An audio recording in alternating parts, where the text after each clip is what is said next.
नमस्कार रीडर्स, सारांश book blog में आप सबका स्वागत है। आज की किताब का नाम है मुगलकालीन भारत का इतिहास सन 1526 से सन 1765 तक।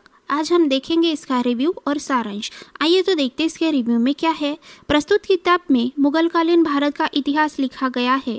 इस काल की शुरुआत सन 1526 में बाबर द्वारा मुगल सल्तनत की स्थापना और दिल्ली सल्तनत के खत्म होने के साथ होती है। सन 1765 में अंग्रेजों ने मुगल बादशाह को पेंशन देकर शासन के कार्य से अलग किया। सन 1858 में यानी कि 1857 की क्रांति के एक साल बाद उन्होंने आखिरी मुगल बादशाह बहादुर शाह जफर को दिल्ली के लाल किले से निकालकर रंगून भेज दिया। इस प्रकार भारत से मुगल वंश का आखिरी चिन्ह भी मिट गया। पिछले कुछ वर्षों में इतिहास में बहुत से नए शोध हुए। उसके परिणाम स्वरूप जो नए तथ्य सामने आए हैं उनको भी इस किताब में सम्मिलित किया गया है। प्रस्तुत किताब के लेखक है डॉक्टर मोहनलाल गुप्ता, प्रकाशक है शुभदा प्रकाशन, जोधपुर। उपलब्ध है अमेज़न और किंडल पर। भारत में मुगल शासन स्थापना के कालखंड की शुरुआत आर्य राजाओं के उदय और उनके राजवंशों की समाप्ति के साथ होती है। मुगल शासकों ने भारत पर लगभग 250 वर्षों तक राज्य किया। मुगल सल्तनत के बारे में जानकारी इतिहासकारों को बादशाहों, शहजादियों द्वारा लिखी गई जीवनियों, हिंदू राजाओं द्वारा जारी किए गए सिक्कों, शाही फरमान, रजवाड़ों में लिखी गई बहिया, उस काल में निर्मित भवन, उन भवनों पर लिखे हुए शिलालेख और विदेशी यात्रियों द्वारा लिखे गए वृत्तांत इनसे मिलती है। प्रस्तुत किताब में बाबर से लेकर तो आखिरी मुगल बादशाह बहादुर शाह जफर के बारे में जानकारी दी है, जिसमें शामिल है उनके शासनकाल की अवधि, उनके शासनकाल की अलग अलग पदवियां और उनके अधिकार, प्रजा की विशेषता, किसानों की स्थिति, उनके आय के स्रोत, उनके शासनकाल में बनाई गई इमारतें, वृद्धि पाने वाले व्यापार। इन सब पर अलग अलग इतिहासकारों के निष्कर्ष आपको जानने को मिलेंगे। अगर आपको प्रस्तुत किताब समझनी है तो डिज्नी हॉटस्टार पर उपलब्ध द एम्पायर वेब सीरीज को ज़रूर देख लीजिए, जिसमें बाबर की कहानी बताई गई है। इतिहासकारों की बाबर की मृत्यु के बारे में 2 निष्कर्ष है, जिसमें से एक सीरीज के अंत में दिखाया गया है। प्रत्येक मुगल बादशाह के साथ उनकी कहानी जुड़ी हुई है।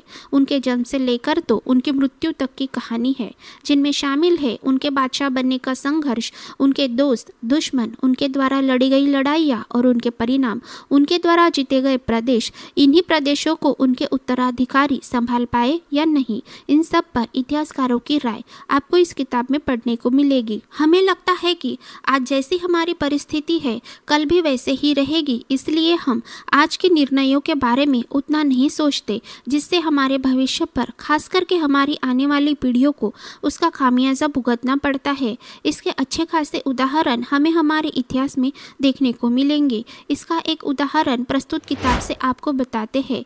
एक बार कुछ दिनों के लिए बादशाह के महल के सारे लोगों को, बादशाह के परिवार सहित और महल के जानवरों को भी भूखा रहना पड़ा था। यह किसी आक्रमण के कारण नहीं, बल्कि राजकोष के खाली होने के कारण। इसके लिए बहुत सी परिस्थितियां जिम्मेदार थी। वह कौन सी थी, यह आप किताब में ज़रूर पढ़िए। अगर आप हिस्ट्री की पढ़ाई कर रहे हैं तो यह किताब आपके लिए बहुत काम की है, इसे ज़रूर पढ़िएगा। आइए इसी के साथ देखते हैं इस किताब का सारांश। इसके पहले आप हमारे चैनल को प्लीज़ सब्सक्राइब कर लीजिए और वीडियो अगर अच्छा लगता है तो लाइक और शेयर भी ज़रूर कीजिए। यहाँ हम आपके लिए लेकर आते हैं नेशनल और इंटरनेशनल बुक रिव्यूज़ और समरीज हिंदी में। तो जुड़े रहिए सारांश बुक ब्लॉग के साथ। आइए इसी के साथ देखते हैं इसका सारांश। बाबर जब भारत आया तब दिल्ली पर इब्राहिम लोदी शासन कर रहा था।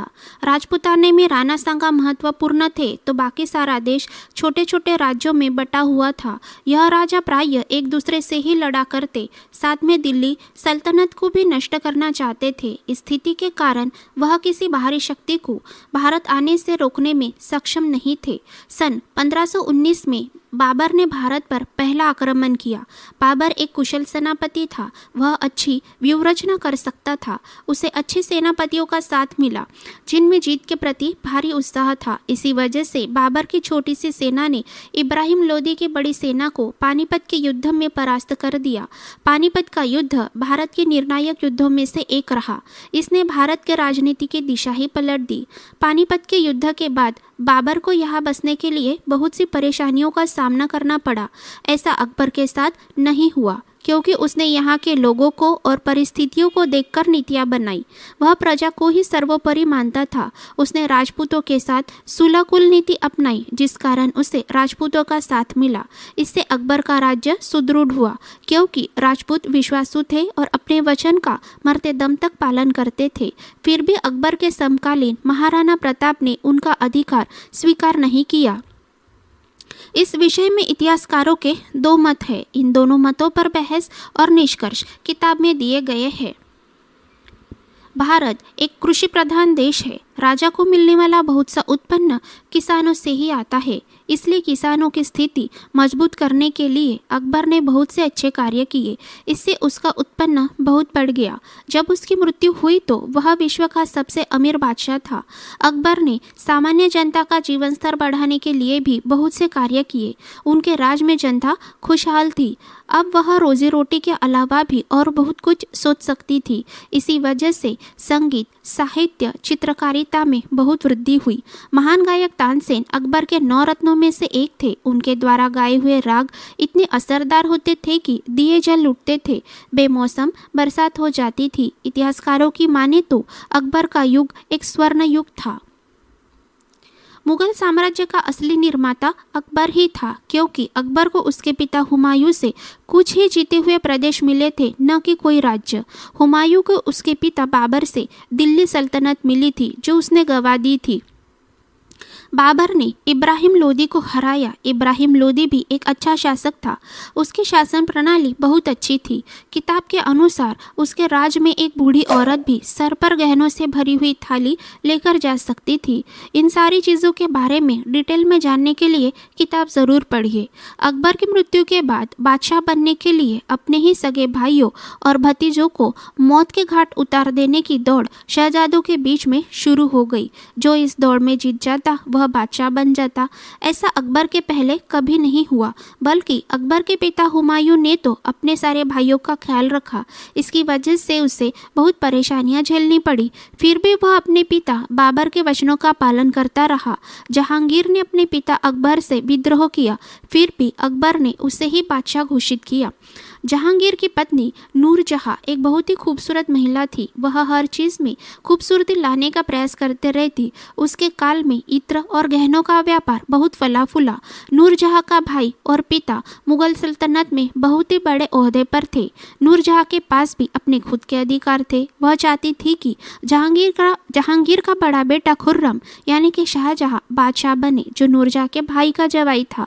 अब नूरजहां के बेटी की शादी जहांगीर के छोटे बेटे शहरयार के साथ हो गई। अब वह चाहती थी कि उसका जवाई बादशाह बने।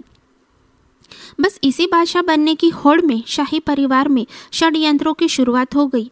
दरबार के अमीरों में गुटबंदी हो गई, जिससे अकबर द्वारा स्थापित यह महान साम्राज्य पतन की ओर अग्रसर हुआ। अकबर की शासन प्रणाली बहुत मजबूत थी।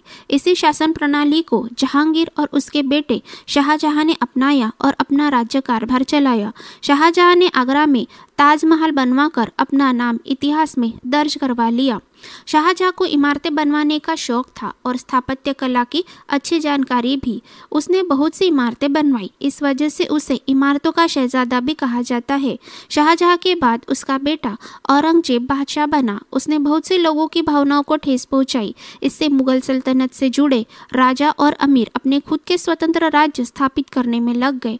औरंगजेब का बहुत सा समय लड़ाइयाँ लड़ने और अपने राज्य की रक्षा करने में चला गया। इससे उसका खजाना भी खाली हो गया।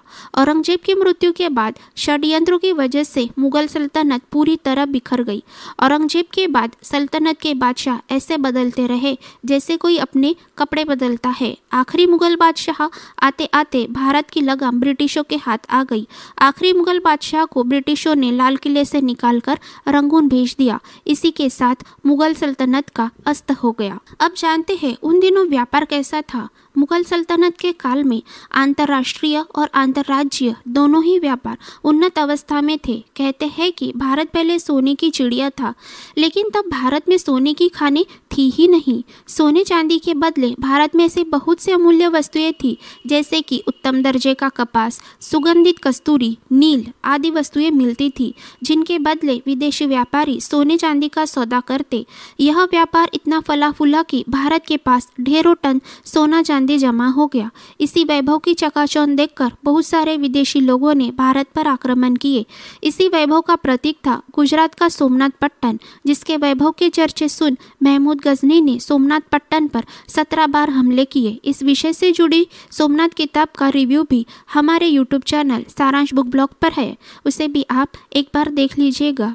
विदेशी यात्रियों के वर्णनों में और मुगल कालीन भारतीय साहित्य में तब के आंतरिक व्यापार की जानकारी मिलती है। औरंगजेब को छोड़कर सारे मुगल शासक स्थापत्य कला में निपुण थे। वह स्थापत्य कला के प्रेमी थे। उनके काल में बहुत प्रसिद्ध इमारतें बनाई गई, जिनमें ताजमहल मुख्य है, जो विश्व के अजूबों में से एक है।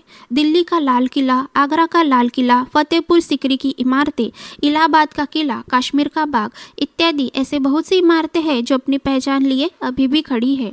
अगर कभी आप इस इमारतों को भेंट देने जाते हैं तो इस किताब को एक बार पढ़कर जरूर जाइएगा। तो उस इमारत को देखकर आपको उसके पीछे की कहानी याद आ जाएगी। आपको ऐसे लगेगा कि आप उस दौर को जी गए। इतिहास प्रेमियों के लिए यह हमारी तरफ से मोस्ट रिकमेंडेड बुक है, पढ़िएगा ज़रूर। मिलते हैं और एक नई किताब के साथ, तब तक के लिए धन्यवाद।